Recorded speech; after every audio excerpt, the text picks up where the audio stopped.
Hello दोस्तों, स्वागत है आपका कृषि विज्ञान क्लासेस यूट्यूब चैनल पर। दोस्तों, हम बात कर रहे हैं बीएससी एग्रीकल्चर थर्ड सेमेस्टर में फंडामेंटल ऑफ न्यूमेटोलॉजी सब्जेक्ट की।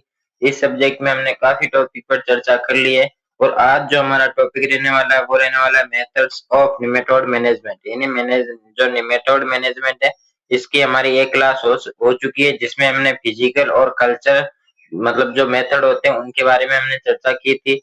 यदि आपने वो क्लास नहीं देखी है तो आप कृषि विज्ञान क्लासेस यूट्यूब चैनल की प्लेलिस्ट पर जाकर वो क्लास देख सकते हैं। और आज हम केवल इसमें जो बायोलॉजिकल और जो केमिकल मैनेजमेंट होते हैं, मेथड्स होते हैं, उनके बारे में हम आज की क्लास में चर्चा करने वाले हैं। फिर हमारा जो मेथड्स वाला जो टॉपिक है वो कंप्लीट हो जाएगा। उसके बाद हमारा एक टॉपिक और बचेगा। फिर हमारा निमेटोलॉजी का जो सिलेबस है वो कंप्लीट हो जाएगा। और चलिए, आज की क्लास शुरू करने से पहले यदि आप इस चैनल पर नए हैं और आपने अभी तक चैनल को सब्सक्राइब नहीं किया है तो चैनल को सब्सक्राइब करके बेल आइकन को प्रेस कर दें। और आपको पुराने पेपर की पीडीएफ और गेस्ट पेपर की पीडीएफ चाहिए तो वो आपको कहाँ मिलेगी, ये मैं आपको क्लास के एंड में बताऊंगा, इसलिए क्लास के एंड तक जुड़े रहें। तो चलिए, आज की क्लास हम शुरू करते हैं। आज का जो हमारा टॉपिक है वो है निमेटोड प्रबंधन की जैविक विधियां और रासायनिक विधियां, जो हम आगे देखेंगे। पहले हम इसकी जो बायोलॉजिकल जो मेथड्स होते हैं उन पर चर्चा कर लेते हैं। तो ये जो कॉन्सेप्ट ऑफ बायोलॉजिकल कंट्रोल क्या है, यानी जैविक नियंत्रण की अवधारणा के बारे में देखते हैं। ये एक ऐसी विधि है जिसमें जीवित जीवों जैसे कवक, जीवाणु, परभक्षी, निमेटोड आदि का उपयोग पौधों के परजीवी निमेटोडों की जनसंख्या को नियंत्रण करने के लिए किया जाता है। यानी कि क्या होता है कि इसमें किसी अन्य जीव द्वारा जो निमेटोड होते हैं, सजीव द्वारा या जीवित जीवों द्वारा इनका नियंत्रण किया जाता है। इसमें ऐसा नहीं है कि गर्मियों में गहरी जुताई करके या फसल चक्र अपनाकर या किसी केमिकल का उपयोग करके, इसमें ऐसा नहीं होता है। इसमें केवल एक जीव द्वारा दूसरे जीव का नियंत्रण किया जाता है, जैसे कि जो कवक हो गए, जीवाणु हो गए, इनके द्वारा निमेटोड का नियंत्रण करना जो जैविक विधियों में आता है। इसकी क्या क्या विधियां हैं और इसके क्या क्या लाभ है। तो जैविक नियंत्रण के लाभ क्या है कि ये पर्यावरण के अनुकूल और विषहीन होता है, यानी कि ये नॉन टॉक्सिक होता है और ये पर्यावरण के लिए भी अनुकूल होता है, लाभदायक होता है।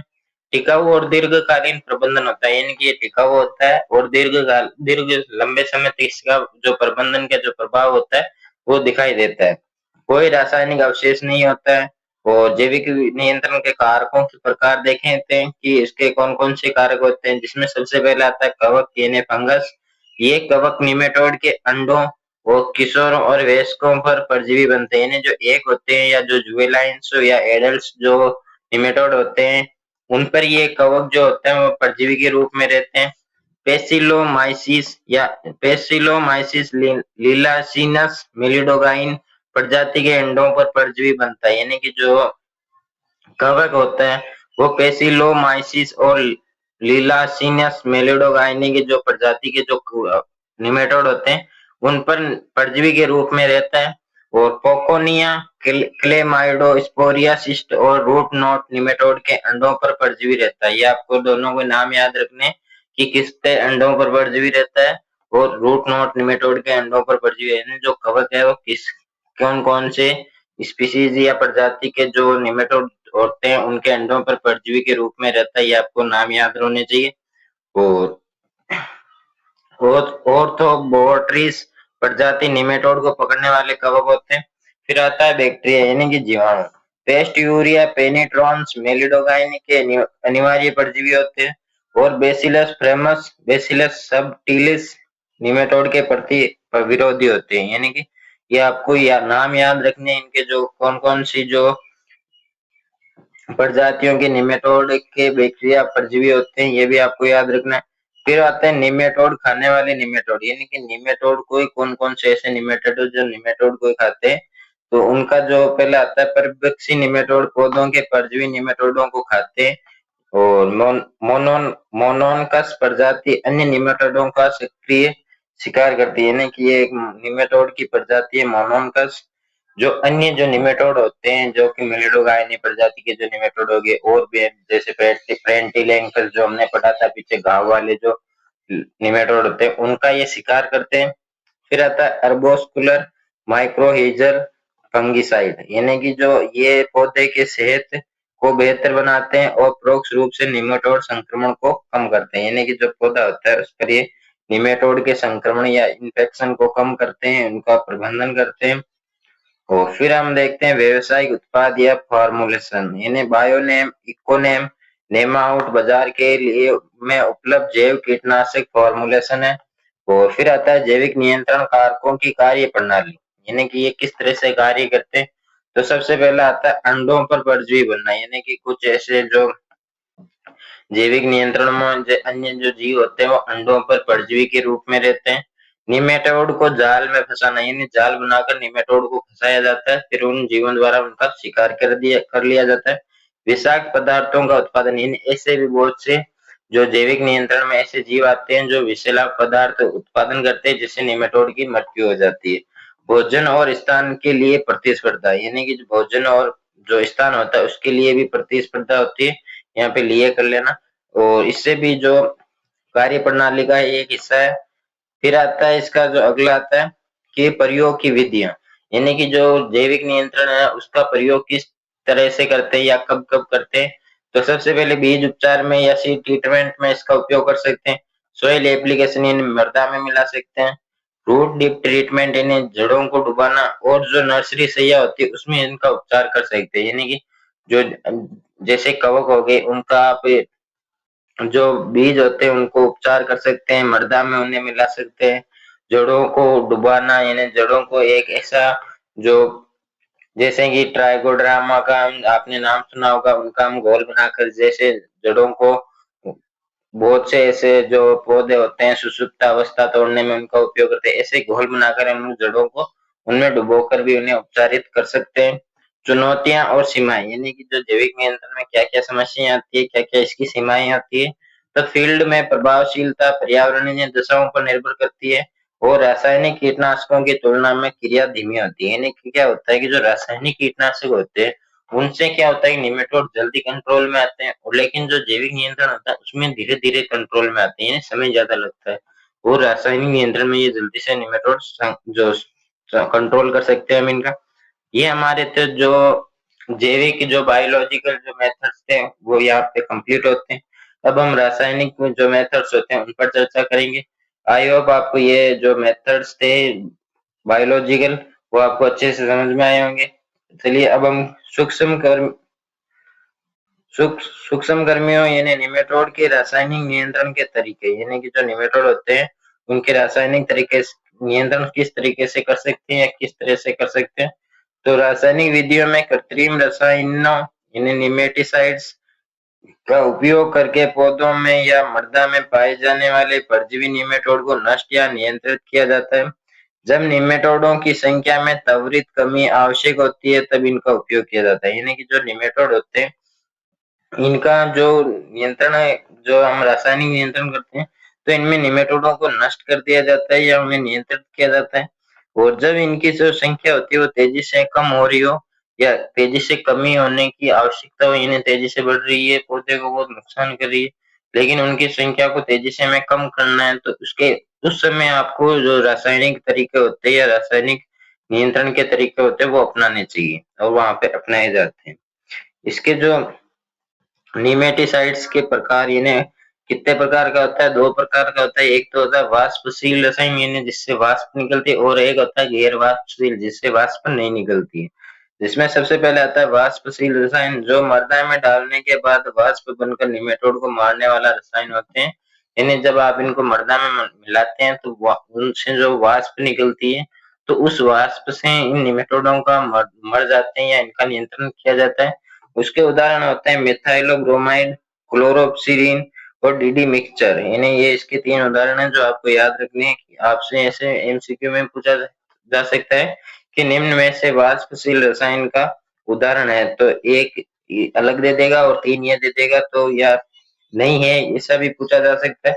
तो आपको इनके याद रखने हैं निमित जो वाष्पशील रसायन होते हैं उनके उदाहरण। फिर आता है गैर वाष्पशील और प्राणीगत निमेटो निमेटिसाइड्स, यानी कि ये पौधों द्वारा अवशोषित किए जाते हैं और जड़ों में निवास करने वाले निमेटोड को मारते हैं।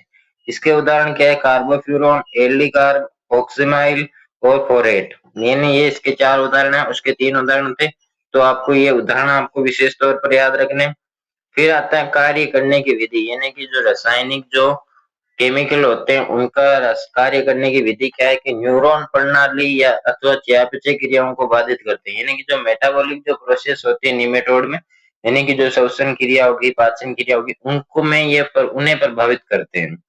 अंडों के फूटने और निमेटोडों की गति को प्रभावित करते हैं, यानी कि जो अंडे होते हैं वो अपरिपक्व अवस्था में टूट जाते हैं, उनके जो अंदर जो निमेटोड होते हैं, लार्वा जो होता है वो नष्ट हो जाता है। इस तरह से जो केमिकल होते हैं, रसायन जो होते हैं, उनसे निमेटोड नियंत्रण किया जाता है।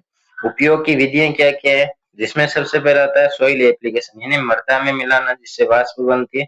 बुआई से पहले या खेत की तैयारी के समय आप जो केमिकल होते हैं इन्हें मृदा में मिला देते हैं, तो इससे भी ये नियंत्रण किया जा सकता है। दूसरा आता है बीज उपचार, यानी बुआई से पहले बीजों पर रसायन चढ़ाना, जड़ों को डुबाना, यानी रुपाई से पहले पौधों की जड़ों को घोल में डुबाना।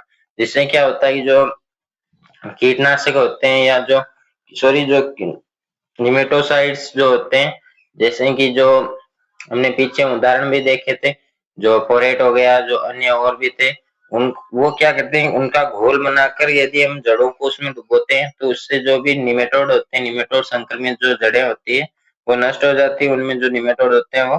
फिर आता है कतार स्थान विशेष पर उपचार, यानी पौधों की कतारों पर रसायन डालना। इसके जो ये सामान्य से कार्य करने की या उपचार करने की जो तरीके है वो आपको देख लेना है, ज्यादा हार्ड भी नहीं है। सही जो इसकी सावधानियां क्या क्या रखना चाहिए, सही मात्रा में एवं सावधानी पूर्वक उपयोग आवश्यक है, यानी कि इसका सावधानी पूर्वक उपयोग करना चाहिए। ये रसायन यदि आपके शरीर पर गिरते हैं या आप श्वास में श्वसन में जाते हैं तब ये नुकसान पहुंचा सकते हैं। ये मनुष्यों में लाभकारी सूक्ष्म जीवों के लिए हानिकारक हो सकते हैं, यानी मनुष्य के लिए, और जो निमेटोड के साथ साथ मृदा में जो लाभकारी सूक्ष्म जीव भी पाए जाते हैं उनके लिए भी ये हानिकारक हो सकते हैं। इसलिए हमें इनकी जो मात्रा होती है वो जितनी पर्याप्त मात्रा में इनका उपयोग करना चाहिए और सावधानी पूर्वक इनका उपयोग करना चाहिए। इसके जो एडवांटेज जो होते हैं, यानी कि जो केमिकल जो मेथड्स होती है उनके लाभ क्या क्या होते हैं, तो ये तुरंत और प्रभावी नियंत्रण में संभव है, यानी कि जब जो निमेटोड होते हैं उनकी जो संख्या होती है वो तेजी से बढ़ रही हो या पौधे को ज्यादा संक्रमित कर रही हो, तब इनका उपयोग करते हैं। तब ये तेजी से जो अन्य विधियां थी, जो कल्चर मेथड्स थे, जो फिजिकल मेथड्स थे या जो बायोलॉजिकल मेथड्स थे, उनकी तुलना में इनमें निमेटोड का जो नियंत्रण होता है वो तेजी से होता है। गंभीर रूप से प्रभावित खेतों में कारगर है, यानी कि जहाँ जिन खेतों में जो निमेटोड होते हैं उनका संक्रमण ज्यादा हो जाता है तब ये लाभकारी होते हैं या कारगर होते हैं। हानियां क्या क्या है कि महंगे और पर्यावरण के लिए हानिकारक होते हैं। निमेटोड में प्रतिरोधकता क्षमता विकसित हो सकती है, यानी ये जो केमिकल जो मेथड्स होते हैं, इनमें जो केमिकल आते हैं, जो रसायन आते हैं वो महंगे आते हैं, उनसे पर्यावरण और मृदा दोनों का स्वास्थ्य खराब होता है या पर्यावरण खराब होता है, पर्यावरण दूषित होता है। और जो मृदा की जो उत्पादकता होती है, जो उर्वरकता होती है वो भी खराब होती है, मृदा में वायु संचार कम होता है। ये सभी इसके नुकसान है। और इससे क्या होता है कि निमेटोड लगातार यदि हम इसका प्रयोग करते हैं तो लंबे समय से प्रयोग किए जाने पर निमेटोड में इसके प्रति जो प्रतिरोधकता होती है वह विकसित हो सकती है। बाद में यदि हम इनका उपयोग करते हैं तो निमेटोड पर इनका ज्यादा प्रभाव नहीं पड़ता है। तो ये हमारा आज का जो टॉपिक था बायोलॉजिकल मेथड्स और जो केमिकल मेथड्स थे वो यहाँ पे कंप्लीट होते हैं, और हमने कल की क्लास में कल्चर मेथड्स और जो फिजिकल मेथड्स थे उन पर चर्चा की थी। आई होप आपको जो methods of nematode management topic था वो अच्छे से समझ में आया होगा। यदि आपको आज की क्लास अच्छी लगी हो तो वीडियो को लाइक करके चैनल को सब्सक्राइब करके बेल आइकन को प्रेस कर दें, ताकि जब भी अगली क्लास आपको अपलोड हो तब आपके पास नोटिफिकेशन सबसे पहले आए। और यदि आप चाहते हैं कि आपको पुराने पेपर मिले और भी जो एग्जाम रिलेटेड मोस्ट इम्पोर्टेंट जो क्वेश्चन होते हैं वो आपको मिले, तो आप व्हाट्सएप ग्रुप में ऐड हो सकते हैं। व्हाट्सएप ग्रुप की जो लिंक है वो आपको डिस्क्रिप्शन में दी गई है, वहां से आप ऐड हो सकते हैं। तो जल्दी मिलेंगे नेक्स्ट क्लास में, तब तक के लिए धन्यवाद। जय जवान जय किसान।